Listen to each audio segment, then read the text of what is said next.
gotta tell somebody. This is the best thing I've ever seen. That. Let's talk about that. You need this. Listen to this. Memorable and exciting. Well, then be less boring. I'm going to tell everyone. Wait here. Mighty remarkable, Big Daddy. Remarkable.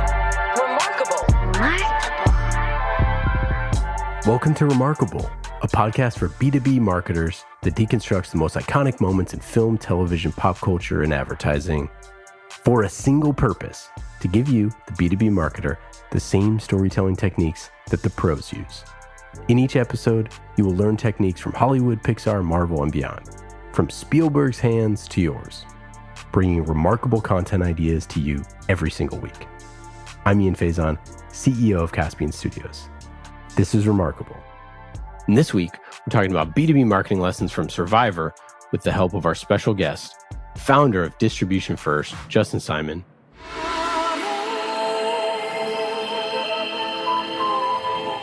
A new tribe is forming. Thousands apply, but only 18 are chosen to be abandoned in Fiji for the adventure of a lifetime. Who will have what it takes to outwit, outplay, and outlast all the rest? Justin, how are you? Awesome, man. And whenever I get to come on and chat Survivor, which is rare, it's amazing. So I'm happy to be here. Need distribution, so we're going to talk a bunch about that, repurposing, your video course that you put out, all sorts of cool stuff, and of course, lots and lots of Survivor. Justin, why the heck did you pick Survivor to talk about today? So Survivor is my, I guess, not so guilty pleasure of a show. It's been running forever, so super popular still. You know, it's not Housewives or something that I'm guilty pleasure watching, but for me anyway, it's something that I did not enjoy until I sat down and binge watched it all during the pandemic. And then it's honestly one of the few shows outside of sports that I watch anymore on like a regular cadence. That, you know, it's one of the rare things that isn't bingeable. They still show it live on Wednesdays on network television. You have to tune in and watch it. And so for me, I think it's kind of a throwback experience to do that. So have you seen all of them? I have seen every episode, I'm pretty sure. If not, it would be like 98% of the episodes I've seen. And do you watch any like spin-off type stuff? Anything Survivor you're going to watch? That's probably more my family, but for me, I really enjoy just the core of the show. But my wife's like big into following all the ex-Survivor folks on Instagram or seeing like what the theories are for this and that in the background and all that stuff. I stick to the show. Okay. And then do you watch any other type of survival type game show or survivalist content? No. It's funny because I was just talking about this with somebody. Like Alone is also a very popular show where people get thrown out, and it's a definitely different style game and different style show. But for me, it's just Survivor for some reason. I think it's the whole mode of the show and how it works, and you know, the characters is character driven. We'll get into that probably at some point, but I think for me it's a fun, you know, it's not taxing. It's nothing like, typically I'm the type of person who's like reading nonfiction books and like getting better and trying to do all those things. So it's an actual like step away in my life to like, there's nothing productive about watching Survivor other than entertainment value. Yeah, it's escapist for sure. I love Alone and I don't watch Survivor regularly, but yeah, it's a completely different show. Also escapist, but yeah, completely different. But it's funny because you could say like they're both survivalist type shows, but really it's, you know, it's super different, obviously. Yeah. One is like Survivor extreme. Like Alone is like real like, not that the people on Survivor aren't surviving, but well, yeah, Survivor is, you know, you're trying to outsmart, outlast. Yes, yeah. Whereas Alone, it is just you're descending into madness and starving yourself to death, and it's just how long you can take it. Yeah, I was joking with somebody that if I was on Alone, I would be like the madman talking to himself within like the first hour because I can't. And I'd be like, just get me out of here. I can't be with my thoughts this long. Yeah, I would like to think, based off of sort of, you know, a fair amount of survivalist training from time in the army and otherwise, that I would be like at least okay. And I would get so cold immediately and I would tap out because I'd be too cold, without a doubt. Unless I'd have to be somewhere hot. Like, give me somewhere super hot and I'd be set. But if it's not somewhere like even remotely cold, which they pretty much only do cold places. But anyways, we're talking about Survivor today. Zooming out, tell us about Distribution First. Yeah, Distribution First started as a podcast. It still is a podcast, but that's what I started it as. And really, it was taking my methodologies and the way I think about content marketing from, 12 plus years of doing this and doing it every which way over those 12 years, from pounding the ground with SEO to doing high level brand stuff at startups to everything in between. And really, what that has turned into is a whole philosophy that really is around distribution first, which is starting to really take off in a lot of ways inside content marketing, which is just the understanding of like creating content for the sake of creating content is not good enough anymore. And I think a lot of teams still, they feel the need to hit a drumbeat of production without a why behind that, or how the audience is going to engage with that, or a reason that it fits in with the larger marketing strategy, business strategy, all that type of stuff. But hey, we're creating content, so we're ahead of the game here. And so I think for me, and what that causes marketers, me experiencing as well, is a lot of stress, a lot of burnout, a lot of like just trying to keep that ball rolling up the hill, and then no time or energy or effort to be able to actually step back and be more strategic or be creative or experiment or any of these things that we wanted to do when we started to be marketers, do the fun stuff, try new things, try new formats, because we've got to still pump out all this content. So that was the podcast kind of turned into a framework and a methodology. And then that's now transforming into a membership and a community site where I'm bringing content marketers together to be able to actually build those strategies in-house, build them for their own teams, and then be able to hopefully execute on a cleaner, more effective strategy. And we're going to dig super into all that in the second half of our episode here today. Meredith, what the heck is Survivor? Shall we get to it? So for this one, we're going back to 1988 in England, and we're working with Charlie Parsons.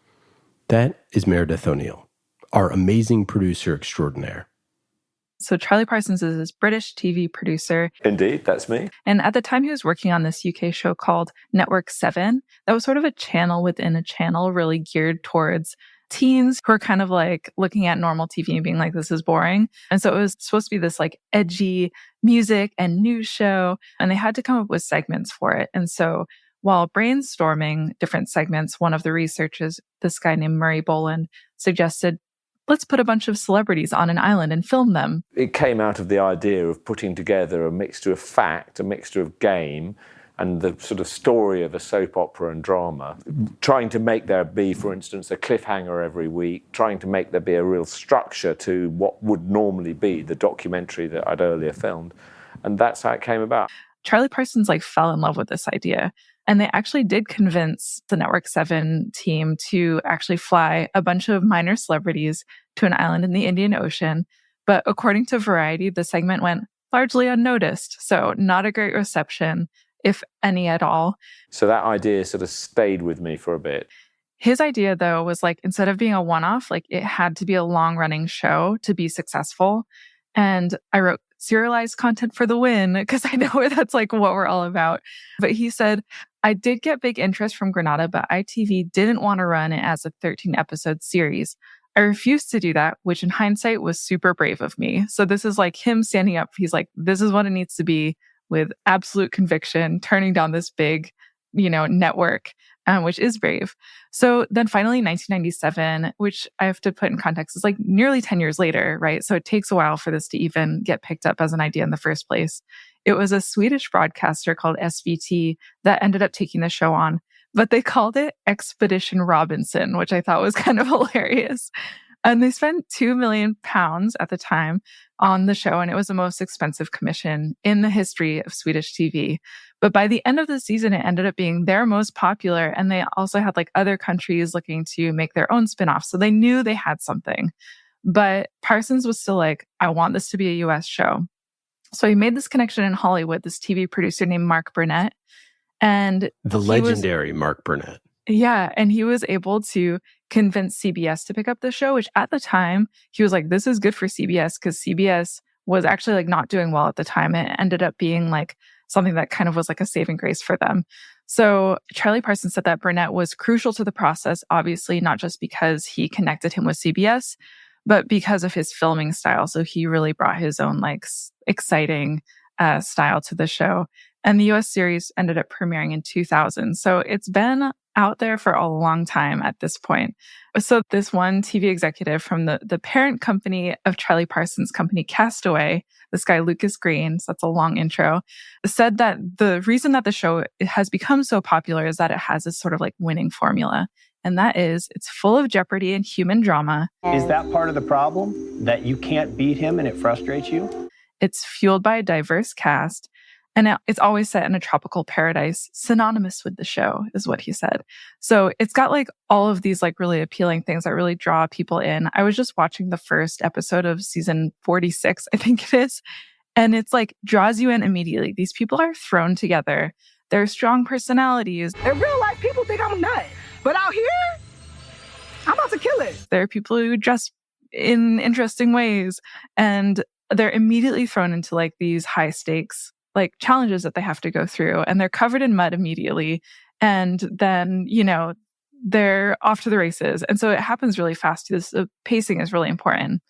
And looking back on all of this, like in the end, like now that it's been out for 46 seasons, it's won Emmys, has inspired lots of spin-offs, including one called Moolah Beach, which I thought was really funny. And that's the kids version. So features kids instead of adults and is geared towards kids. But looking back, it's like this show it took at least 10 years for it to be picked up in the first place, not even by the sort of audience or the network that Parsons wanted.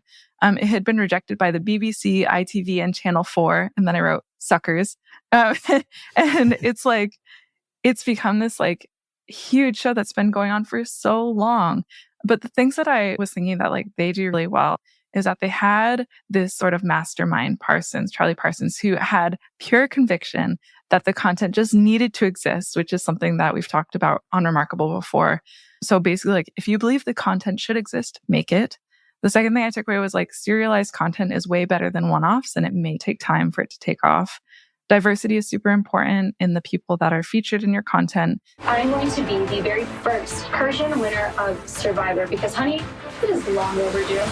And continue to tweak your content over time because Justin, I know you've mentioned like there have been changes to the show over time as you've seen it, right? And you've seen all of the seasons. So how have you seen the show change over time and what has really kept you watching it? The show has changed a lot. And it's, you know, it's funny when you think about it. In some ways, it hasn't changed at all. And in other ways, it's changed monumentally. When you watch some of the older seasons, you were talking about the fast pace of like you diving into episode 1 of season 46. If you dove into episode 1, season 1, you'd be like, this is the slowest, most boring show on the planet. How are we watching this right now? It's the pacing, the cuts, the way it's shot. Like everything is so different. And they've really, I mean, obviously after 24 years, they've honed into their formula and how that works. But even the show, the game has changed. It used to be a 30 some odd day, I think 36 day, and now it's down into the 20s. And so even just the amount of days that people are out there together has changed. It's changed how long these people get to know each other. It's changed how long people can, because it's the same number of people. So the game is just shorter. They get rid of people a lot faster, and they've changed how people make it to the finals. That's changed over the years. So even who can be the winner has essentially changed over the years. And so they've done enough changes to keep it interesting and but I think if you were to say that the heart of the show has, basically been the same over those 20 some odd years. It's so obvious in retrospect that this wouldn't work as a pilot, right? And it is so funny that they try this like, a segment within a show, and that exact thing, Celebrities on an Island, is like not half of the shows on TV, but basically like a ton of shows on TV is that exact thing. Like this is what Love Island is. This is like a bunch of that sort of stuff. which again is not a short thing. It's not a bunch of celebrities spend, an afternoon on an island. They spend a month. And so, it's so funny that this guy, had this idea of putting celebrities on an island, and it didn't work for a short time horizon. And it's like, again, it's so obvious because how could it work, right? You don't build up any drama. You don't build up any tension, like all the things that you don't care about, who wins, because you don't develop a relationship over the time. You miss all like the little moments and the strategizing and, strategery that they're using. And it's a completely different show. And now we have so many different, Survivor type competitions out there, or reality TV shows where people are on an island, or, things like The Challenge, which is, totally different. We have so many different types of shows like this now that are similar, but ultimately different. And Survivor, 46 seasons, clearly they figured out how to make it something that works, as a series over and over and over again and gives you something fresh. It's truly incredible. I know, it's pretty good. I mean, they said it's the most successful reality show of all time. And I don't know how it wouldn't. It has 46 seasons. So I don't know what else would be. I've not done badly, it's true. I say in my British way, I've not done badly. It's been good for me, Survivor. Yeah, I'm with you. It's funny because, I've watched some of those other shows, and for me, it's like, I don't know what it is about, like, reality TV is not my thing. Like, that's the funny thing about it. Like, I actually really don't like reality TV all that much. Like, I couldn't even name another show, but for some odd reason, when I go to watch Survivor, it's something that we always come back to, and that's fun and exciting. And I think for whatever magic they've got figured out for all those seasons and be able to come back successfully over and over again, they've definitely cracked the code on that one. I think it's also really interesting that although it has changed, the outwit, outplay, outlast is like enduring, right? Mm-hmm. It's like, they had that season 1, that's like the goal, right? It's like, and that's what you come back for over and over and over again. How often do people in tech or otherwise, you come up with your company name, you come up with your company tagline, and then you change it, to do a bunch of different stuff later. And they've had the same thing more or less for 46 seasons. Like, that is freaking incredible, right? They nailed it that well at the beginning. And we say it's the promise to the listener, right? It is the exact thing that you get every episode. You get to watch them either outwit, outplay, or outlast, the competition. And they nailed it. I outsmarted him. I outfoxed him. And at the moment, sorry to say, I'm outleading him. Yeah, and that's actually judging criteria at the end of the show. Like, when you go, like, the final 3 has to present their case to the jury, who then votes on who wins. Like, that's how they choose who wins. Losers, tribal council, somebody will be voted out and become the 8th and final member of the jury. And there's the 3 categories that each player gets judged on. And so when you're going out there, ultimately, you have to play a game that fits all 3 of those criteria, or play a game in which you can try to convince those members. Because ultimately, it's not America who likes you the best, or even your 2 friends on the tribe, or you playing the best game. Honestly, there's people who've played better games and have lost and have been really, really, like, devastatingly upset live on national television because they were the better player, but they backstabbed everybody. And so the jury didn't vote them, and they lost out on $1 million, even though they played the best game. And so again, like, there's the layers to the drama in the show are just amazing. And so I think there's sort of an unpredictability that, like, really anything can happen, especially at the end. Like, you're building to this point, and then, somebody might lose a challenge or win a challenge and be able to propel themselves to the final right at the end, even though they were struggling the whole time. So it's a really interesting way that they've built the show up. Yeah, and I think the utility of the show truly is a game show. Like, it is a game show. Like, Alone is not a game show. Although it is a game, it is a survivalist show. It is like, it's teaching you how these different people survive in the wild. And then it's a look at, man versus self, or woman versus self, right? It's like, it's a fight inwardly because you're not competing with the other people. You're just trying to survive, right? By yourself. And so, I've binged all of the seasons of Alone. So in a similar way. And that's why I bring it up here. But it's a completely different utility for the listeners. Like, I care who wins for sure. And I have characters that I root for on Alone, but it's just a very different thing than in Survivor, because the element that you said, which is you don't control your outcomes. Like, your peers have a vote. These other people have a vote. You were voted out seconds into the game. Like, you can play it, quote unquote, right. And that is like one of the most, I think that there's something about that is so like refreshing to people, that like it's not always decided by just the person who is the fastest or can jump the highest or, whatever, which is what a lot of game shows are, that it has this other element to it. And I think that that's like the magic of what has made it last, amongst many other things, for so long. It's consistent, it's repeatable. You always know what you're getting. You always get the same thing. And it has this finale where there's like these rules, and if you follow the rules, you probably put yourself in a best place to win, and it's different every time. Yeah, and it really is an interesting game because there's social players, there's physical players, there's people who are really good just making friends with other people and bringing other groups together and being a connector. Like there's all these different, like, strength is not just one thing. Like, it can be multifaceted. And so the players being able to utilize their strengths and try to play the game in a way that is smart and sets them up for, it really is a game of strategy as well. I think, tying into marketing and things like that as well, it really is a game of strategy and trying to be 2 or 3 steps ahead and get ahead of the other players, so that when you do set yourself up for that move, you're putting yourself in a good place to succeed, and not, one false move and, you're now at the bottom of the totem pole. Yeah, and it's a zero-sum game, right? So it's like there has to be a winner. Yeah. And they're all competing for that. Yeah, it's great. It's a great premise. And it's super simple to understand. And, if you're sitting at a bar and you're saying, hey, I watched this show, and you're like, what's it called? And you're like, it's called Survivor.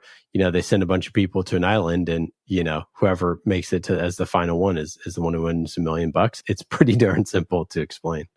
Yeah. And I think that's the key thing too there for me is like I watch it with my kids. And so there's not a ton of things, probably very few things actually, that we would all like watch together as a family and truly enjoy. They've got their things they like. I've got my things I like. Maybe sometimes they're going to sit down and watch a football game with me. Maybe sometimes I'm going to watch Blue with them. But it's not like everybody's excited to, sit down and watch the show. And so the fact that we can all do that together is fun too.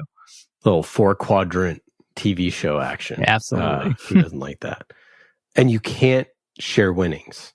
There's no conspiring to share winnings. Right. You can't do it. Forbidden. So somebody does have to win. Can't chop the pot, which I think is also a key rule.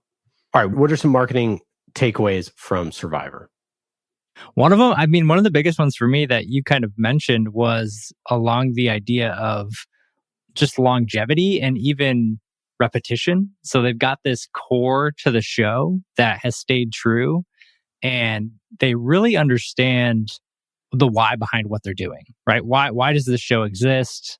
What are our core, purposes, values, all those type of things? Who's the audience that we're serving with this show? I think they're very, very aware of who watches Survivor. And especially after all these years with as large of an audience as they have to be aware of those things. And I think for marketers, and again, marketers aren't always the drivers in all these things. So there's a larger business model as well. But being able to understand who that audience is and then just serve that audience to the best of their ability over time and do it in a way that not feeling like every single month or quarter or year we have to come up with the brand new thing and make it, nice and shiny. And I think there's something to be said, especially in today's world, with consistency over time. And there's always going to be this shiny new thing. There's always going to be a new show that comes. There's always going to be a slate of new shows that come out every fall. Happens every year. There's going to be a new show. And yet here we are 24 years later and Survivor's still standing up. So I think there's something to be said just for pure, like, knowing who you're serving, knowing what kind of content you do create. Again, they're not in 2024 trying to make a completely different show. It is still true to what it is, even though it's 24 years later. So yeah, that consistency, longevity, and then just staying true to who you are. Yeah, no, I totally agree with all that. One other thing that sort of strikes me as interesting about this is people always like to learn about new places in the world. And so we don't do this a lot in our marketing in B2B, but people really are interested in Borneo or Pagong or, Australia or all these places. And we always like a little cabana on the ocean, right? Like we always like that sort of castaway island setting is, for whatever reason, we love it. And I don't know if there's a way to input that in your marketing, but I think that the idea of teaching people about locations, like specifically when you're thinking about customers, like it's something that we never really incorporate into our storytelling is like, if you have a customer that's headquartered in Detroit or Denver or whatever, that headquarters is somewhere, there's something about it, there's something unique there. And I wonder if there's a way that you could paint the picture a little bit better so that you're teaching people about these places. Because I imagine, we didn't know what, the Cook Islands were, we didn't know about Micronesia or Samoa or, some of these places intimately like we potentially do after we watch the show.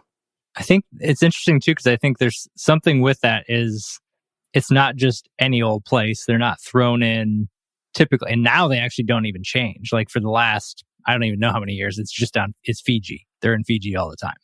Like, even though you don't want to really be on a Survivor, you're like, I wouldn't mind being there at sunset, and they show that one, the opening scene or something like that. So there's something aspirational and inspiring about the locations and where they're at as well, where it's just like, that'd be really cool to visit there. Or they take them on a helicopter ride, around the X, Y, and Z place, or to a waterfall down in there in a particular place in the world. And so I think even though you don't want to be in Fiji when the storms are rolling in and it's pouring rain, you have no shelter, and there's maybe some level of pleasure watching these people suffer because they signed up for that and you didn't. But I think there is something to be said, even within our marketing, to be sort of aspirational and make people want to inspire to a different level and is inspired to be, maybe a better version or a different version of themselves as well.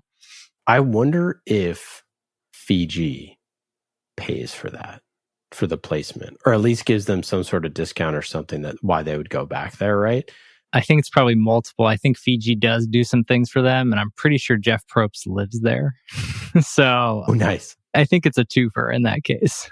Yeah, which brings me to my next point. Never underestimate the power of the evangelist. Our guy Jeff Probst, really, you can't think about Survivor without Jeff. Much like, Pat Sajak or the late great Alex Trebek, they add some element, like the game show host is so important to, the process. They are the continuity, but you don't go there and watch it for the game show host. And I think that that's like what a lot of people get wrong when they create a series or they're creating content or they have like this role of an evangelist or they have, their CEO or C-level executives doing content. They don't have to always be a star. Like Jeff Probst, I don't think you would say is a star, Like I think Alex Trebek was a star. But Jeff, I think that he is fantastic, but I think you can make a pretty good case that he is just there to keep, the trains running on time and to be that sort of, consistent presence there. And he occasionally has to crack the whip and, do some things like that. But I think that so often B2B companies think that their CEO or C-level executive has to be some like super dynamic, superstar, amazing personality that can just crush every interview and do all this stuff. Like chances are you're probably not going to have that, but you could have someone that is just consistent and reliable and repeatable, and that works too. Yeah, and that's a really interesting point too, even with the content and where I think in an ideal state, when you have that sort of charismatic, one way or the other leader, we see these companies and we sort of want to emulate the Apples and the Teslas and the Microsofts and the big with, even though those people might not have Amazon. I mean, you think about all these companies with kind of either people who became dynamic leaders. I don't think Bezos was necessarily a dynamic leader back when he started Amazon, but he sort of become this dynamic leader. Somebody like Steve Jobs obviously had a lot of good to go, with some of the bads that Steve Jobs had. But when you're talking about hosting a show or doing content, you don't have to be a superstar, but I think you have to kind of understand your role in it and be that maybe your role is that consistent voice who can in a solid effort here and there and provide value and be the glue to the show or a glue to the content, but you don't have to be the person that's actually running the ship and being, the end all be all of the show. And I think Jeff doing that for so many years has kind of proven that formula works. I'm interested kind of because like you said, it's a game show at its heart. And a lot of these sort of hosts who do that are sort of in the game show sphere. And so I'm curious, for B2B, it's interesting to think about maybe it's just a shift in formats or a shift in, not that we're going to do a game show in B2B, but that'd be kind of cool maybe.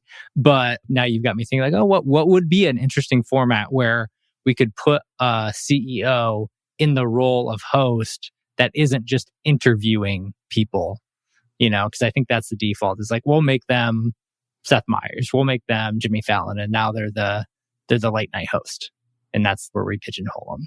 Yeah, it just depends on the type of content, the type of format. It could be narrative. It could be them asking the questions, but they don't appear at all in the final cut. We did a show for a while that Meredith was the narrator of, where we would do the interviews and then, pull out the host voice, and then she would do essentially all of the connecting narrative. And it's just stuff like that there's so many different ways to do this where you could still have your C-level executive involved, and yet they don't have to make it in the final cut, or they could make it in the final cut in a different way that you wanted to do it. But yeah, I think that looking at something like Survivor, where Jeff has a very, very specific role that he's set to do, but that role he rarely goes outside of that, right? It's he is there to tee up the conversations, to tee up the, competitions, to tee everything up. And, any CEO who's worth, darn, probably can do that type of work. And if they commit to it, you can have massive results. We've seen that for sure. Yeah. And I think, we'd be kidding ourselves if, they go to tribal council and Jeff is just going in blind, not knowing what's going on and not knowing which questions to ask or which things to pry about, or, you know what I mean? They've got this formula figured out to where, and obviously it's all done in post as well in the editing, but they do such a good job of truly telling a story without you even realizing it sometimes. I'll be in it and then I'm oh, they're setting this up. You can watch it in, live happen, this person and this person. It's foreshadowing. Why are they showing this a little bit of a tiff here? And then it's oh, well, because now at Tribal, this thing is going down and they just pieced that spot together to make that happen. And then, oh, by the way, Jeff just happens to ask a question that really drills into that piece of that and makes that thing happen. So it's interesting to see how they, format everything and figure those things out. But I think, yeah, to your point, you can set the CEO up to be able to do particular things like that. You can take the CEO out and just edit it and post and make it still tell that same story and make it sound really, really good and really, really interesting. Any other final Survivor thoughts or marketing lessons or takeaways? I think probably the last one for me is just the idea of being willing to adjust on things when they're no longer valid or no longer working. So truly, there are probably seasons or episodes of the show that if you tried to replay today would be super cringy. The conversation, because culture was different, and there's just a lot of things that are different over a 25-year span. But I think them being able and willing to adjust and shift and make not necessarily wholesale changes, but be able to maneuver and be willing to shift and change things as needed, I think is key. Because sometimes as marketers, it's easy to, put our foot in the ground and say, this is what we've done, this is what we've always done, and this is what we're going to keep doing. Or on the flip side, like we touched on earlier, it's easy to, get shiny object syndrome and go every which way. So I think my biggest lesson from Survivor is just that, staying true to who you are and being able to create something that is really long lasting and not a flash in the pan. There's lots of flash in the pan in marketing as well. And so how do we build up plans? How do we build up things? How do we keep saying the same things over and over and talking about those things in a way that resonate, adjusting angles, switching things? I've been doing this with my stuff for 4 years. If you told me that I could talk about repurposing and distribution and content marketing every day for 4 years. I'd be like, are you kidding me? That's thousands of days of content on this. And yet somehow I figured out how to manage that. So that's my biggest lesson coming from Survivor. I couldn't agree more.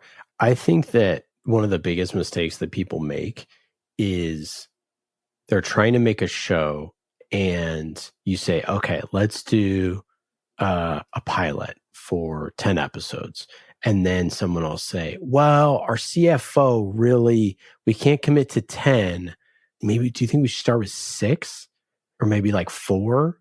And I get that there's budget constraints. I get all that stuff. So not that that's not valid. That is super valid. But what you should be thinking about is, how do we build 100 episodes? Because that's where you will win. If you get to 100, you look at the rarefied air that you're in if you get to 100 episodes of a series. Like, there's virtually no company that I've talked to, unless they're doing a couple things like really bad, or if you have any type of audience growth and you've sort of hit 100 episodes, like, you're probably going to end up being at a minimum in a different category than the rest of folks out there.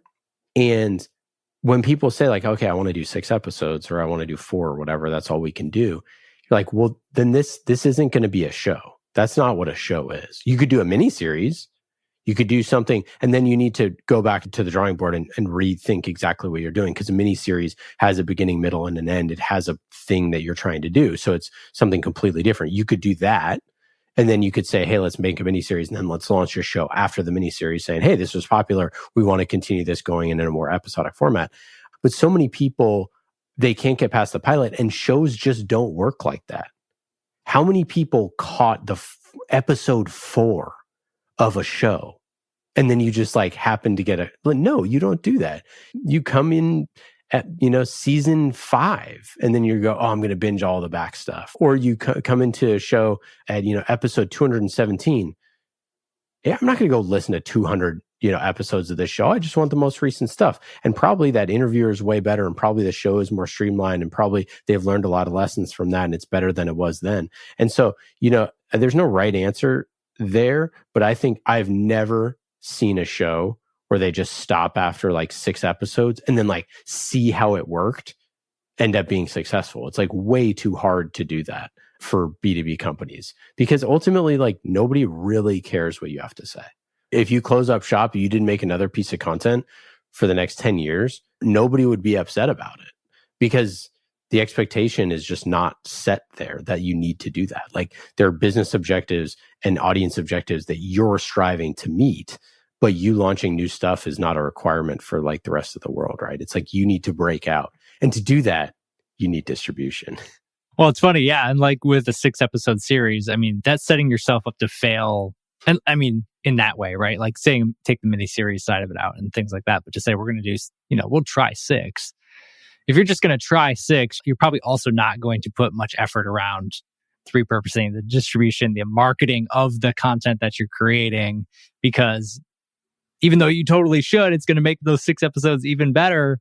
But I can sense in the mentality, and even in the conversations that I've had before, because there's this disbelief that thing is really worth doing. And so if that's the case, then you just have a self-fulfilling prophecy at that point of like, well, I knew it wouldn't work, but you didn't do anything to market it, distribute it, get in front of your audience, make sure they like it, any of those things. You just recorded 6 episodes of a podcast. Yeah, I mean, if you sat down, if the original pitch to Mark Burnett from our guy was like, hey, let's just try this and see if it works, it would just, that's not real. It's like, he's thinking like, let's make a show that can make 10, 20 seasons, because that is the business model that it's predicated on, is making a hit, right? For us, we don't try to make hits. We just try to make something that's like good enough. And so if you think about how do we make a machine that makes 100 episodes so we can have a hit show, what would the effort and energy require to do that? Because I think that the audience needs to learn about this topic and this topic and this topic, and there's not a delivery mechanism for those ideas currently out there, and we have a novel way of thinking about it. Then it's a no-brainer, and you're thinking of how you do it rather than should you do it. Love that. Yeah. Thinking long-term too, and in terms of like the goal isn't Q4 number increase with this podcast. It's Right. You know what I mean? It's a totally different reason for doing a show and to create content, that particular type of content. Well, and the reason why it matters is because if Justin goes, "Hey, Ian, do you watch Survivor?" And I'm like, I watched it like years ago, but I haven't watched it in a while. And he goes, "You should watch season 47. I think you'll love it." I already have a relationship with the show. I already know exactly what the show is. I can tap back into it really easily. And one of my friends just said, "Go do it." Like, that is why you have a show, right? Is you can bring back old, try it again for the first time, right? Or try it again for the, 47th time. So like, that's why you have a series, is so that you can do things like that. So you can have word of mouth spread that way, or you can do things and people can leave and they can get back caught up and new people can join and all those things. You can't do that if you don't have some type of serialized content, that's out there. Totally agree. Let's talk distribution. So I personally, my philosophy on this is I would not make a piece of content that doesn't have distribution. Like, we put every single episode of a Caspian podcast, almost every single one, has a paid budget behind each episode, because I would not make something. So when people come to me like, "Hey, I want to make a podcast or whatever," I'm like, "Do you have the money to promote it?" And if they don't, I'm like, I personally wouldn't do it. You can do it, but like, organic's not a strategy for me. How do you think about distribution? Obviously, your company's called Distribution First, so you think about it a lot. What's your strategy? Yeah, totally. It's funny though, because I think coming from B2B and now even running my own thing, like I do zero paid for my stuff right now. It's all organic. So that may change in some days, but it's funny for the companies that I have worked with and talked to. Sometimes it's like pulling teeth to get ad budget for content that isn't instantly ROI positive. I think when you zoom out and look at the fuller buying journey, life cycle of a customer, funnel, whatever you want to call it, it becomes very clear that that's a mistake and that only, hammering an audience with a bottom funnel message, for lack of a better term, it isn't wise, isn't smart. But I think most people, I'll be honest, most people have no clue what's happening with the content they create. Even really smart marketers that I talk to, they just have no concept. It's really, the irony of it all is very, very thick of like, we're spending so much time and so much effort to create all of these things, and we have no way of knowing how that's getting in front of anybody, if people care, in what ways are we going to use that? How are we going to maybe reintroduce that in that same concept in different formats and in different ways? I think especially for folks who are creating evergreen content, it's a huge miss to not be repurposing and distributing that content. If you made something that was really, really good in Q1, it's going to be really, really good in Q4. Or it might even be still really, really good in Q1 next year. It's funny. In December, I stopped because of a myriad of reasons, but I also wanted to run an experiment where I stopped producing new episodes of Distribution First. And what I did was I was like, all right, I have all these episodes. I have a whole bunch of new people that are in here now that have never listened to episodes from last year. I'm going to go take the top episodes that were early in the year. I'm going to plop them back in the feed. And it was amazing. I didn't have to record new content. I could put that stuff out there. I could reshare out all the clips again. I could, do all that stuff and, write about the topics that I had interviewed somebody about in April and write a newsletter about it in December. And so what that allowed me to do is freed me up to not have to worry about running the podcast and doing the rigmarole of a show for that given period. But it also was, I thought about it in a way like, how is this still helpful to the audience? How is this still useful? And how can people still get good, solid information without me having to reinvent the wheel? I love that. We do a bunch of stuff like that as well. I know you're huge into repurposing.